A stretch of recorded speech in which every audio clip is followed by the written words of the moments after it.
Election होंगे तो भाई आइंदा वोट नहीं डालेंगे, पाड़ देंगे, डालेगा नहीं किसी को यार। हाँ, वोट किसी को नहीं देगा। अगर खान साहब का मियां नवाज शरीफ साहब नहीं, मियां नवाज शरीफ नहीं, अगर मौलाना भी बोले ना कि मेरे को डालो, मैं तुम्हारा जनाजा नहीं पढ़ूंगा, तो मैं किसी को नहीं डालेगा। हाँ, हम किसी को नहीं डालेगा, क्योंकि ये जो है ना, ये लोग हम लोगों के बारे में नहीं सोचते। ये लोग अपनी कुर्सियों के बारे में, अपनी जेबों के बारे में, अपनी तिजोरी के बारे में, अपनी प्लेटों के बारे में, इन चीजों के बारे में। हम गरीब लोग हम ये सोच रहे हैं ना, आज ये चलो आज नहीं है, कल से ही हो जाएगा, कल नहीं परसों से ही हो जाएगा, इसी तरह जिंदगी खत्म हो जाएगी उम्मीद में।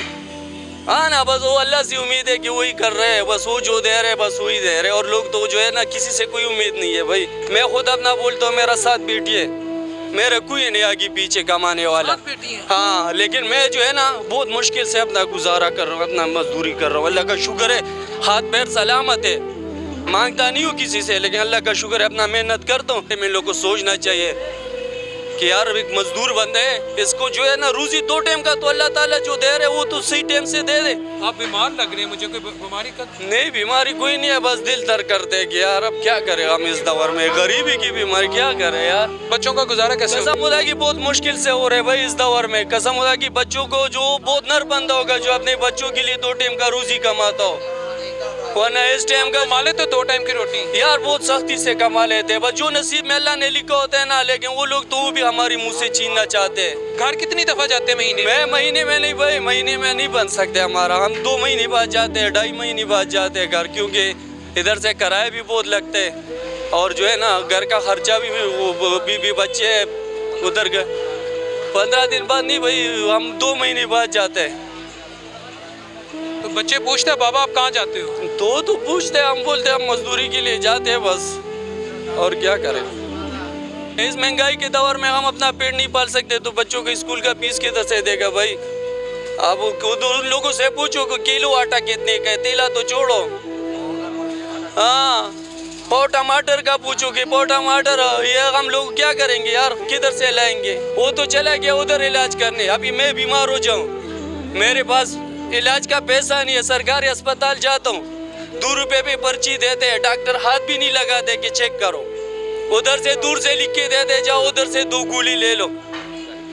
तो गरीब बंदा क्या करेगा। मैं पेशावर से आया हूँ इधर मजदूरी के लिए, इधर भाई कभी रोडे बंद होते हैं, कभी क्या होते हैं, कभी क्या होते हैं। हम लोग का सारा मजदूरी का बेड़ा गर्क हो गया। इन लोग अपनी सियासत का पड़ी है, लेकिन मजदूर बंदे का कोई नहीं सोचते कि मजदूर क्या करेगा। वो शाम को जो उसका 500 रुपये दिन का खर्च है वो किधर से लाएगा। जिसको 500 रुपये मजदूरी पाकिस्तान में नहीं मिले तो क्या मजदूरी करेगा। किसी भी सियासतदान से अब आपको कोई उम्मीद नहीं? हमें कोई सियासतदान से कसम होता कि हमें ये उम्मीद खत्म हो गया कि पाकिस्तान में कोई ऐसा लीडर आएगा जो पाकिस्तान का ये मसाइल खत्म करे। खान साहब से उम्मीद नहीं? किसी से भी उम्मीद नहीं रही। उसने भी 13 महीने क्या किया यार। हम गरीबों के ऊपर 1.5 साल हो गया, हम गरीबों के ऊपर सारा पत्थर ला के सुट दिया। वो जो पहाड़ तक महंगाई का जो पहाड़ था गरीब के बंदी ऊपर गिर गया। हम कसम होता है कि इस मुल्क में न किसी पे एतबार नहीं कर सकते, वोट किसको दे दे। हमने इमरान खान पे एतबार किया, इमरान खान ने हमें क्या दिया, जूरी पर के महंगाई दिया। नवाज शरीफ पे एतमाद किया, उसने हमें क्या दिया, ना कोई हॉस्पिटल दिया, ना कोई रोजगार दिया। मैं पेशावर से आया, इधर ये रीढ़ी का मजदूरी करता हूँ। कसम होता है कि हमारा इधर क्या हालात है, हमें पता है गरीब बंदा किस तरह कमाते है, किस तरह खाता है। तुम लोग इन लोगों को क्या पता है कि ये लोग किस तरह कमाते हैं। ये लोग तो बस समेटते जा रहे और लेते जा रहे।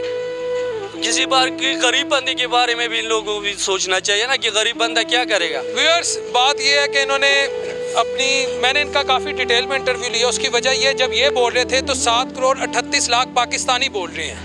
क्यों? वो गुर्बत की लकीर से नीचे ज़िंदगी गुजार रहे हैं। इसकी तारीफ ये है कि वो $2 नहीं कमाते डेली बेसिस पर। तो इन्होंने करोड़ों लोगों के जज्बात की तर्जमानी की और इन्होंने कहा कि अब इन्हें किसी से कोई उम्मीद नहीं। इन्होंने कहा ये वोट भी नहीं देंगे। इन्होंने कहा अगर मौलाना फजल रहमान साहब कहें मैं तुम्हारा जनाजा नहीं पढ़ूंगा, मुझे वोट दे दो, ये कहते हैं मैं फिर भी नहीं दूंगा अगर वो मेरा जनाजा ना पढ़े। आपने कहा? हाँ, हमने कहा जी हम नहीं देगा किसी को, हमें किसी पे एतमाद नहीं है। तो किसी को कहते अपना ज़मीर क्यों किसी की उखाड़। ट्रस्ट डेफिसिट बहुत ज़्यादा हो गया है। सियासतदान अपनी क्रेडिबिलिटी जो है वो काफ़ी ज़्यादा खो चुके हैं। मैं भी इससे ज़्यादा कुछ नहीं कहूँगा।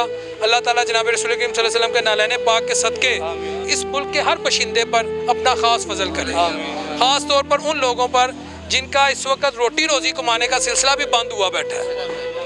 अगले प्रोग्राम तक के लिए अपने होस्ट मोहम्मद बिलाल शफीक को, कैमरामैन जावेद रोबन साहब के साथ इजाज़त दीजिए। अल्लाह ने